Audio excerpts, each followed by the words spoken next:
It's about 60 degrees right now. Tonight we're going to see a low of about 57. There are some slight rain showers going on right now, but tomorrow is going to be gorgeous. Tomorrow the high is 79 degrees. We'll have those full weather updates for you later on in the 6 o'clock report. WVTT's top international story today: the only person to serve as vice president under former Egyptian leader Hosni Mubarak will be laid to rest today. CNN's Ian Lee has more on the life of this controversial politician.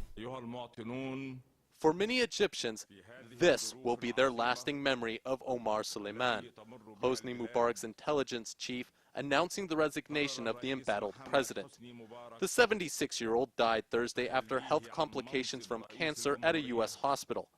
A shadowy figure, Suleiman controlled Egypt's intelligence service with an iron fist from 1993 until Mubarak's ouster. In Egypt, he was known for his crackdown on Islamists. But he also played a key diplomatic role. My dear friend, how are you? I'm fine, how are you? Good to see you. Representing Egypt during negotiations between Israel and the Palestinians, as well as being a close ally of the United States. After September 11th, this alliance would make him an important part of the United States counterterrorism efforts. Human rights groups alleged he was closely linked to the Washington program known as Extraordinary Rendition, the interrogation of terrorist suspects in third countries. But it was during Egypt's revolution that he briefly stepped into the limelight, becoming vice president during Mubarak's final days. Suleiman would be the first and only vice president under Mubarak. During the revolution, he famously said Egypt is not ready for a democracy. Egyptians disagreed. Suleiman would become a rallying figure for pro-Mubarak loyalists after the revolution. Later, he made a bid for the presidency, only to be disqualified for failing to gather enough supporters' signatures. His legacy will be controversial.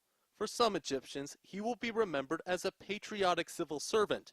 For most, the strongman of a tyrant. Ian Lee, CNN, Cairo. A punching bag showing President Obama with a black eye was removed from the Republican Party tent at the Indiana County Fair after complaints were reported from some people. The punching bag was on display for part of the week, and spokesman for the Delaware County Republican Party, Tom Bennington, said Obama is someone we want to defeat, and it was just meant to be fun. One man complained he was a military veteran. He thought the punching bag was disrespectful to Obama as commander-in-chief. Another round of storms created quite a mess in Baltimore on Thursday. Kai Jackson shows us what people had to deal with just to get around. Downtown Baltimore is deluged with torrential rain as a fast-moving storm rolled through parts of Maryland. Flash flooding hit the region and casualties were immediate. We had this massive storm come in, lightning, thunder. It was actually really exciting. But that excitement came with a price. In Canton, the storm knocked down this tree. The faster it moves, the better I like it. Get it out of here. Let the water drain off. Draining was painfully slow in some places. This garage on Caroline Street in Fells Point flooded. Vehicles rolled through the water that covered tires in some places. And on the street, countless cars were flooded and drivers were left bailing out water. Mark Cromer is still assessing the damage to his car. How bad is it?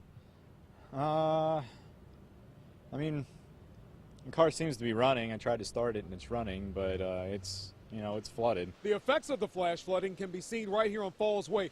Take a look under these railroad tracks. This is overspill from all the rain we're getting. It's cascading down like a waterfall. What most people don't realize is stormwater doesn't go to wastewater treatment plants. Stormwater gets piped directly to streams, completely untreated. Trayvon Martin's parents took their turn in front of the cameras a day after the man charged with murdering their son did his first TV interview. Meanwhile, George Zimmerman ends talks for another interview and relaunches his website.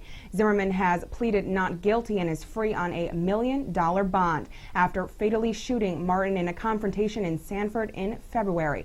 Ed Payne reports. George Zimmerman gave his first media interview Wednesday, sitting down with Fox News host Sean Hannity.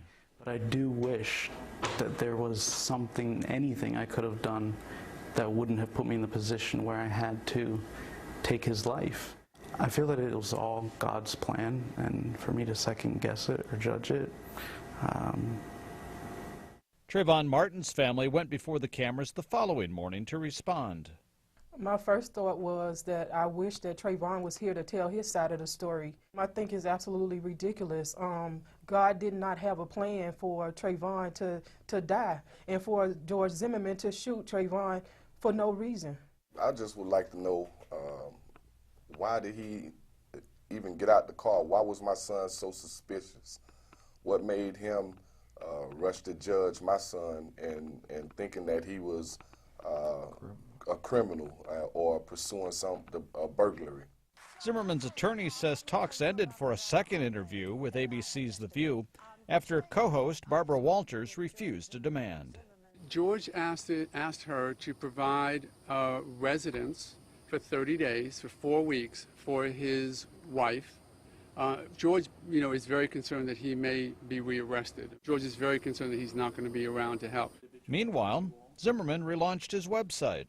I wanted to take this opportunity to thank you, the masses. You can personally communicate with me, and I hope to be your website to provide facts.